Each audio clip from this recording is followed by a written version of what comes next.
The Jade Light Eximus skin for hate. So enlightened with hate. So we hope if you are I know I hate. If you're a hater? I was gonna say if you're a hater, but like, I guess that's like, oh look, I'm getting orders. Yeah, get orders. Get them. If you're a hater. If you're a hater. This is for you. You can get this.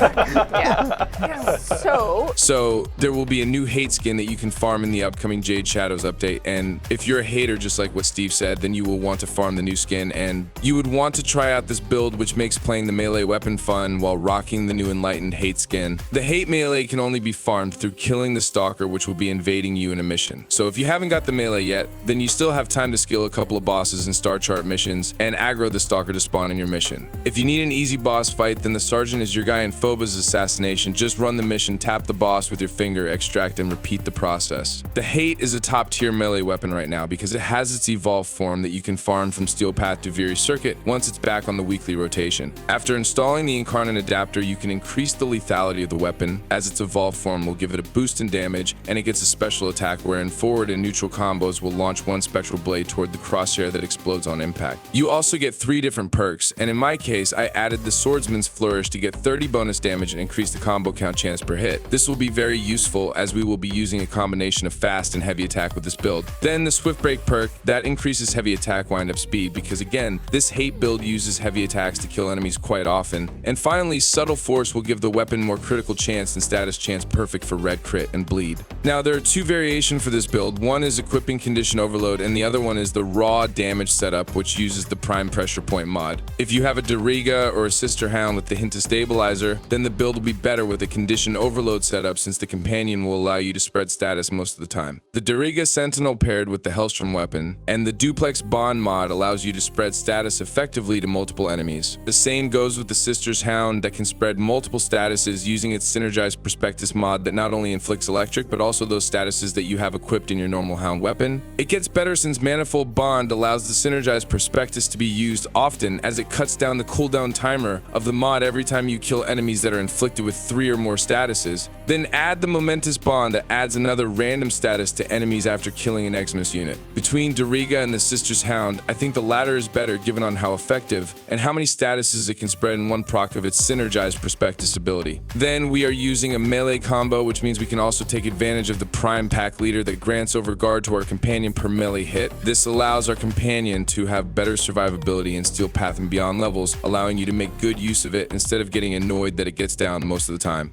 Getting back to the hate build, the 2 dual status chance mods are optional, especially if you can subsume Nourish into your Warframe that imbues Viral into your weapon. If you can do that, then you can replace this with another critical damage mod and even place Sacrificial Steel on the 2nd slot for increase in critical chance tier. You can also use the spring-loaded blade mod that increase the range, and this will pair well with primed reach, allowing you to kill multiple enemies, especially while doing a heavy attack. Also, a Tennokai mod is very handy since this mod gives you the chance to not consume your combo counter after doing a heavy attack. You can either use the Dreamer's Wrath for the increase in critical damage also, but you can also use the Discipline's Merit if you prefer to do heavy attacks most of the time without consuming the combo counter. Remember that this is a combination of fast attack and heavy build, and having a mod that allows you to use the combo count bonuses every time you do a heavy attack will give this synergy a use boost. And finally, I want to talk about arcanes. There are 2 options here, and that is the melee exposure that grants corrosive melee strikes after casting an ability, or the melee animosity that grants an increase in critical chance per melee hit up to 420%. The corrosive from melee exposure can be used to stack corrosive and possibly strip all the armor of enemies with 2 Emerald Archon Shard, but it's not really that efficient as you would need to build 12 times combo count to increase status chance, and corrosive will be competing with other statuses, so it would take longer to get the full stack of the status. However, it's great in reducing the armor and adding another status to your build, hence allowing you to benefit more from a condition overload and the synergized Prospectus combo setup. However, if you are looking for a better damage boost, then melee animosity will be better in my opinion, as it increases the critical tier of our combo, and it will be super broken with the melee god Warframe named Colorvo. I know some of you will ask why I need to increase the critical chance tier when I am using Colorvo, which is Wrathful Advance, and already gives the incarnate hate red critical hits without mods or any outside buffs. Well, the answer to that is simple, and it's because of a mechanic not known to many called critical tiers. Basically, after red crit tier, you will see now critical hit numbers having an exclamation mark, which indicates the tier of red crit levels. After the red crit tier, the critical damage bonus is applied 4 times, and if you use Colorvo plus all all the critical chance in the build, you will get to that point, wherein all the critical damage you also equipped will cause a massive boost to your overall damage, especially when you are doing a heavy attack. In fact, this Kullervo build is still not yet complete, as it's missing critical damage boost from the Violet Arcane Shards. If I can have 5 Tau forged version of Violet Arcane Shard, then this build will eventually hit more millions of red crit damage against enemies. Another reason why I am using Kullervo with the hate is that it really looks cool, and the Warframe also has this new augment called Wrath of Yuko that maintains his ultimate ability.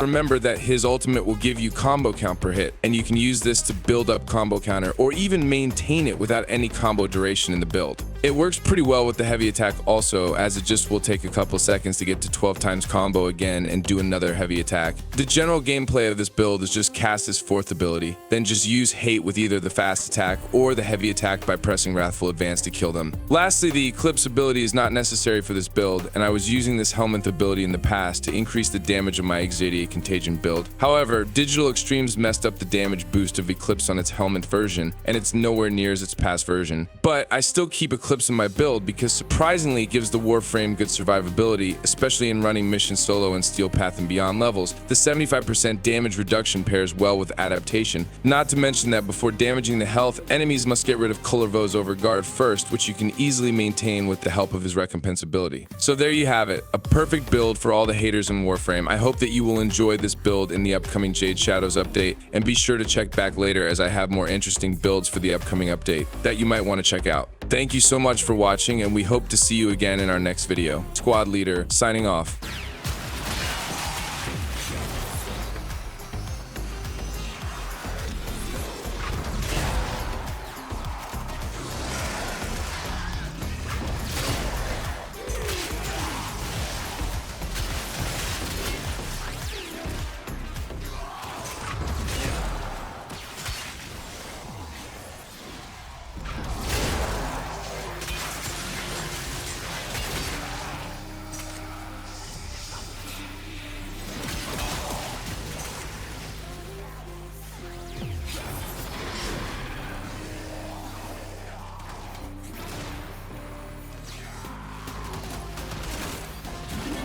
Go!